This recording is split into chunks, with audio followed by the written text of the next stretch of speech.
Jacob Zuma's secret letter to Russia has been revealed. Jacob Zuma, he is the former state president and the former ANC president in South Africa. He is currently the president of an opposition party, the official opposition called Umkhonto weSizwe Party. So the letter that he penned to the Russian authorities, of course, it's a secret letter. That letter has been revealed. So what does this letter contain? What is this letter all about? Because it's important that we understand the contents and then also put the context of that letter. What does letter mean and why did he have to write that letter? So the shadow diplomacy, the relationship between former South African President Jacob Zuma and Russia has always been defined by secrecy and controversy, most notably surrounding the aborted 1 trillion nuclear deal. And to Jacob Zuma's credit, now the current administration, which is the Cyril Ramaphosa's administration, all of a sudden, it is pursuing the nuclear. But when it was under Jacob Zuma, when he had attempted to pursue this nuclear alternative energy, there was a lot of backlash from the West and, of course, using their proxies within the South African political system. So, but the latest revelation of a secret letter from Zuma to Russia has once again exposed his pattern of engaging in high-stakes shadow diplomacy outside official government channels. You remember the Morocco saga? It was about what?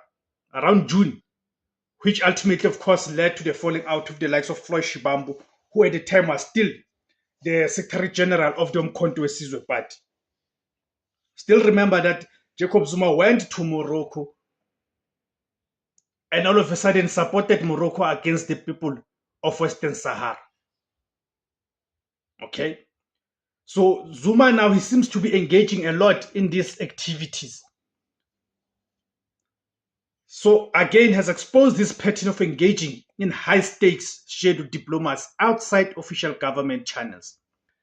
The contents of this letter underscore his enduring controversial ties to Moscow. For those of you who do not know, Moscow is the capital city of Russia. The content, a plea for South African mercenaries. Most recent disclosure, reported in November 2025, revealed that Jacob Zuma penned a letter addressed to the Russian Minister of Defense, Sergei Shoigu. At the time of reporting, this was not a letter about national policy or diplomatic trade. It was a desperate humanitarian and political request concerning a group of South African men. But remember, there's a story about South African men, about 17 of them, who are somewhere in Ukraine. They are stuck there in Ukraine. 17 South African nationals. The letter reportedly asked the Russian government to intervene and remove a group of approximately 17 South African men from the combat zone in Ukraine. These men were reportedly misled into signing infantry contracts in Pskov, near the border with Estonia, and found themselves fighting on the Russian side. Zuma's intervention, allegedly orchestrated with the help of his daughter, Duduzile Zuma, bypassed the South African government and the Department of International Relations and Cooperation, known as DIRCO. meaning this letter did not comply. The political context, the legacy of secret deals. While the subject matter of the letter, rescuing citizens, was humanitarian, the method of secret personal communication with the major foreign powers defense ministry is highly significant. It fits a pattern of conduct that defined Jacob Zuma's presidency when he was still president of the country. The most famous example, it is the nuclear deal. High-placed sources previously revealed that Zuma personally negotiated the details of the 1 trillion nuclear power agreement directly with President Vladimir Putin on the sidelines of BRICS summits, often without the knowledge of the ANC's National Executive Committee or key cabinet ministers. This shadow negotiation sought to limit South Africa to acquiring Russian reactor technology and gave Russia significant control over auxiliary contracts, leading courts to eventually rule the deal to be illegal. Shadow diplomacy, the weaponization of personal ties.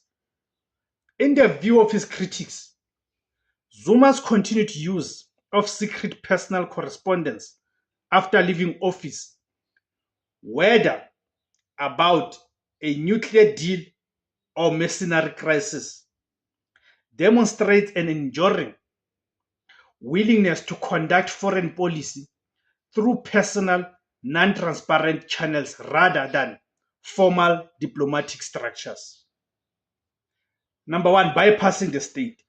The letter about stranded men entirely undercut the authority and capabilities of the current South African government, suggesting that Zuma, as a private citizen, has more effective back-channel access to Moscow than the sitting government. Number two, political loyalty. This is rooted in Jacob Zuma's deep historical ties to the Soviet Union, where he received military training, and his current Umkhonto weSizwe Party's staunch solidarity with Russia against Western imperialist forces. So in conclusion, the threat to state authority. The revelation of Jacob Zuma's secret letter is not just a footnote on a humanitarian crisis. It is a critical warning about the threat to the state's authority. It confirms that Zuma continues to maintain and utilize powerful parallel diplomatic channels with foreign governments, reinforcing the perception that his personal loyalty to powerful global figures supersedes his respect for South Africa's constitutional institutions and democratic processes. Thank you guys for tuning in. My name is Tebogo Skosana.